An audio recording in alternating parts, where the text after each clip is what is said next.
dos ensinamentos herméticos, particularmente no prisma do mentalismo, aplicados no nosso dia a dia, a fim de que possamos lograr êxito nas nossas metas e também nos nossos objetivos. Então, falaremos do terceiro princípio, que é o da correspondência. O terceiro princípio hermético que nos permite a analogia entre dois mundos, um real e o mundo das ideias, o mundo do antes e o mundo do depois. A realidade, que nós chamamos realidade, que sabemos que é uma holografia, e a realidade que nós podemos trazer para o nosso dia a dia, para o nosso momento presente, como um download full time. E nesse download full time nós imprimirmos a melhor realidade que possamos ter acesso, possamos conceber e trazer para a nossa realidade no nosso desenvolvimento pessoal e na liberação disso ao nosso redor, fazendo o mundo e a realidade que acreditamos.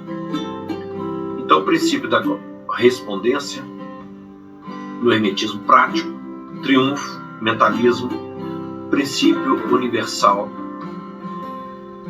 que, como uma qualidade, estrutura a matéria. É assim que o hermetismo vê as energias, fazendo com que a matéria tenha o seu formato até a manifestação e a progressão, o desenvolvimento, a evolução da consciência.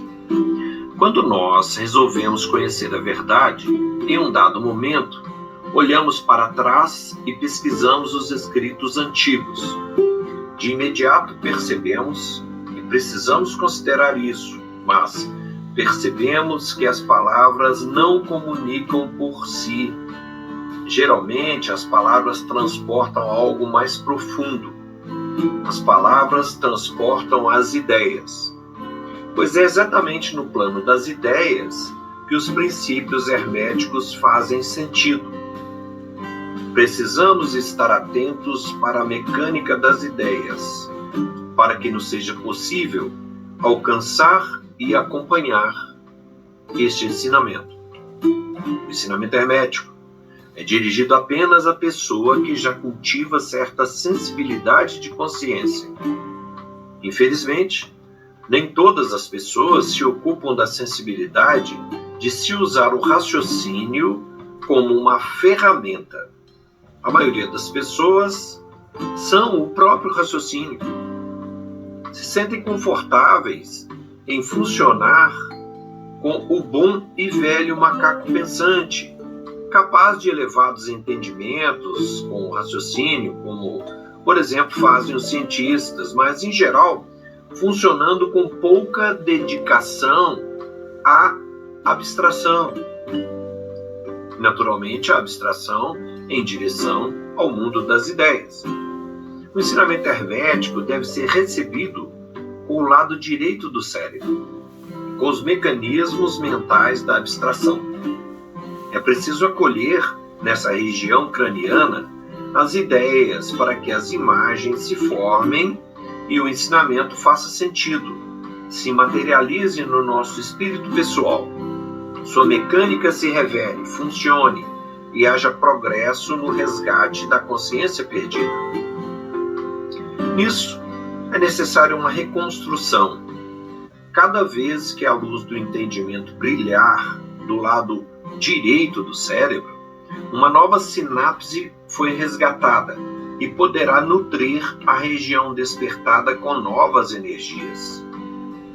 Quando isso acontece, no lado direito do cérebro, o lado esquerdo terá que responder. Se há resposta, abrimos mão de velhos conceitos e assimilamos as ideias e seus efeitos de reconstrução espiritual que nos está sendo revelado.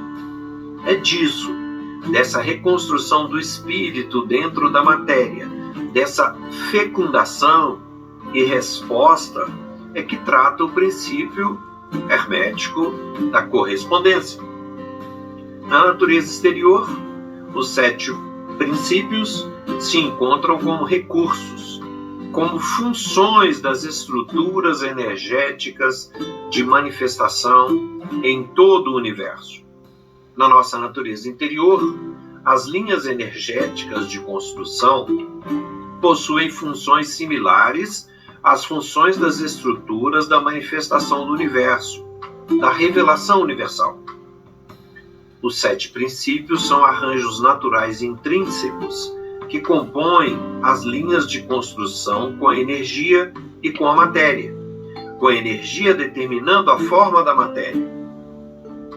Isso explica porque somos tão assemelhados uns aos outros e também aos animais superiores, todos nós possuindo cabeça, tronco e membros, correlativos da trindade original: espírito, o tronco, matéria, os membros e o universo, a cabeça. Os 7 princípios foram necessários para que a natureza fosse formada, para que ela viesse a existir.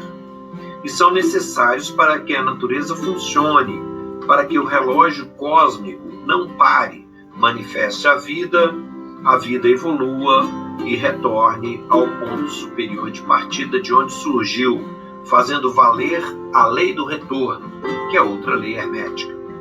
Os princípios estão presentes também em cada átomo, em cada molécula, do mineral mais simples aos planetas e sistemas estelares, e destes aos seres mais complexos que se manifestam.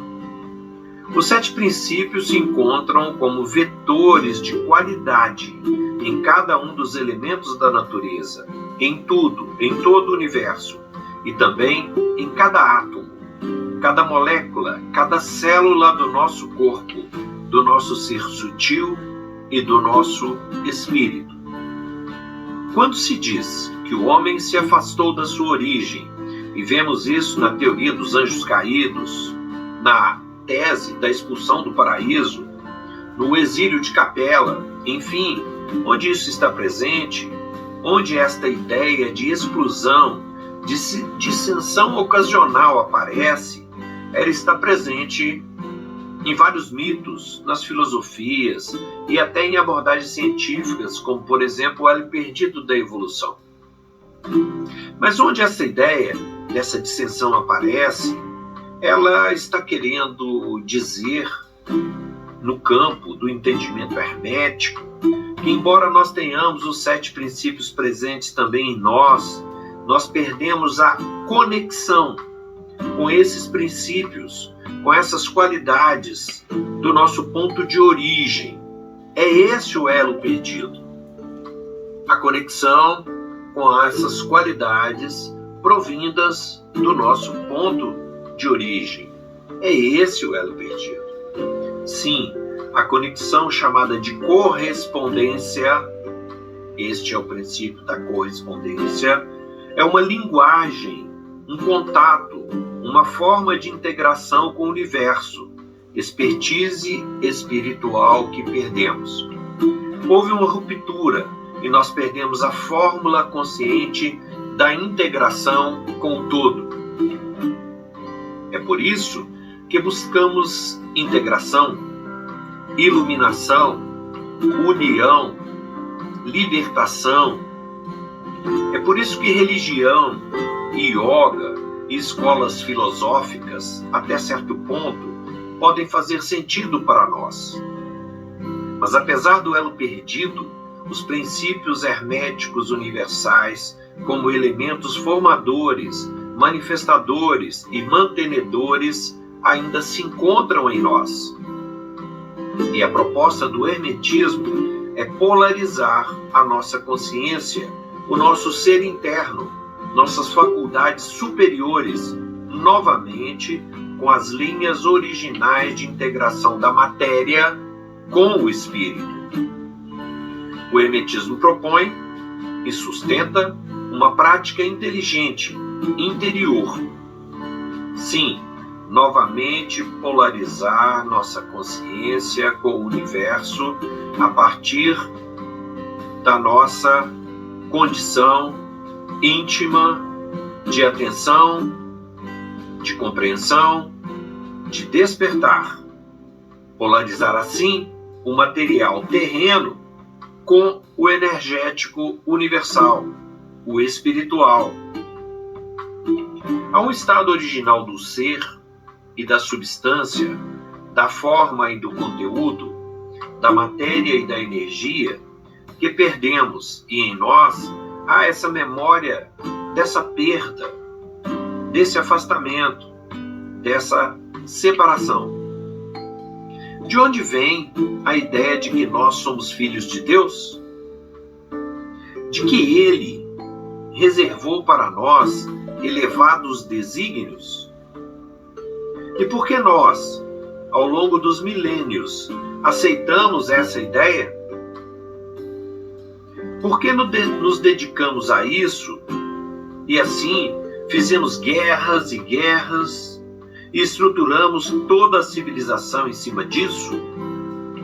Por que essa pretensa descendência divina nos incomoda tanto? Por que aqui na natureza da Terra nós humanos somos o número 1?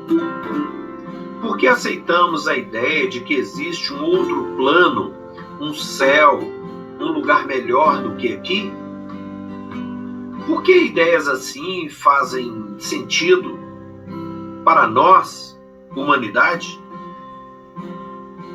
A resposta a essas perguntas elucida também a fala de que Jesus Cristo é o Filho do Homem. Também a fala de que há um Buda em cada coração. E a fala de que a luz se encontra em nosso interior, de que podemos ser melhores, de que podemos ser imortais, podemos ser meio homem e meio máquina, e sermos imortais. Essa é, inclusive, a proposta contemporânea do pós-humano. Verdade ou não, assim embaixo, assim em cima. Assim em cima, assim embaixo. Assim na terra como no céu. Assim no micro, assim no macro. Assim no átomo, assim no universo planetário. Assim ontem, assim amanhã. Assim antes, assim depois. Assim à esquerda, assim à direita. Assim abaixo, assim acima. Assim na frente, assim atrás. Assim na matéria, assim nas energias, no espírito. Assim na natureza, assim em nós, assim no universo. Todo mundo, todas as culturas, em todas as épocas, lidaram com conhecimentos assim. Meu reino não é deste mundo. Então existe outro mundo? Existe outro plano? E esse emissário pregou a correspondência entre eles? É a intuição estrutural que temos disso, da verdade de que existe vida em outros planos, que nos faz lidar com essa ideia. Ela faz sentido para nós, assim embaixo, assim em cima.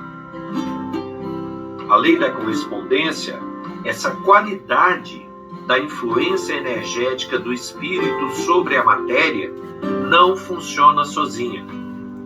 Nenhum dos 7 princípios herméticos funciona em separado. O universo é harmônico, o todo é mental. O princípio das qualidades das energias formadoras do universo e de nós mesmos não pode ser isolado. Os princípios, em sua setuplicidade, não podem ser individualmente isolados. Aquilo que deu forma à matéria foi algo como que uma influência energética sétupla, que se fez heptagônica na geometria do sagrado da manifestação original. Mas, na natureza original, ou na natureza onde nos encontramos, ou mesmo em nós, na nossa constituição material ou espiritual, não há como isolar um princípio no seu trabalho, na sua função, na natureza, para que haja o conteúdo e a forma. Eles, os 7 princípios, funcionam sempre em conjunto. Sozinho, nós podemos compreendê-los como qualidades. Podemos, em um dado momento, focalizar nossa atenção em um aspecto de um princípio. Em um princípio sozinho. No nosso dia a dia, de prática e pensamento, podemos fazer isso para, por exemplo, uma reflexão. E a partir dessa reflexão, para uma conexão. Mas precisamos ter claro em nossa mente, no nosso exercício de leitura da natureza, no dia a dia, em nós e ao nosso redor, que a natureza é sétupla e na sua origem ela permanece em harmonia. Alteramos a natureza. A nossa civilização fez isso. Mas o único perigo que a nossa humanidade representa para as estruturas universais chama-se explosão nuclear. Particularmente as explosões de bombas. Isso rompe a relação entre os 7 princípios, estabelecendo um ciclo destrutivo imediato. Isso sim é o limite. Fora isso, precisamos exercitar nossa capacidade mental de analogia e, na prática, no estudo diário do mundo, portanto, da observação da natureza ao nosso redor, precisamos compreender, a partir disso, a partir dessa observação, o que é o mundo superior, portanto, o que é uma vida superior, uma manifestação superior. É nisso, nesse descolamento da consciência e desse descolamento da consciência como uma ferramenta do despertar que o hermetismo nos auxilia. É nisso que o hermetismo nos auxilia. Nesse descolamento da consciência, através da analogia, nesse afastamento, nesse descolamento, observando a natureza ao nosso redor, nós também somos natureza, observando a nós mesmos interiormente e fazendo um paralelo disso com o plano das ideias, fazendo uma abstração da realidade, que nós conseguimos essa conexão com o plano, com o mundo das ideias, e nisso nos auxilia o hermetismo, nesse exercício de essência, nesse exercício de alma. Para tanto, ele nos lega também uma base de analogia entre o que chamamos realidade e a realidade do mundo da harmonia, o tal mundo das ideias, que podemos trazer para a nossa realidade a partir da nossa mente e projetar ao nosso redor, onde estivermos no nosso dia a dia. É para isso que estamos aqui. Interaja com o canal, compartilhe, visite nossa página no Face, no Instagram, veja nossos vídeos, se alimente de nossos conteúdos, desperte sua consciência, desenvolva-se, aplique os ensinamentos interiormente no seu pensamento, em seus sentimentos e em ação, no dia a dia, na sua vida. Observe que a prática de discernimento, de atenção, de percepção da realidade, leitura neutra e objetiva dessa realidade, como um estado de vigilância, permite essa conexão e essa analogia da realidade e a projeção de uma realidade superior. E nós podemos fazer esse trabalho e irradiar isso ao nosso redor. Seja no mundo a melhoria que você quer ver nele.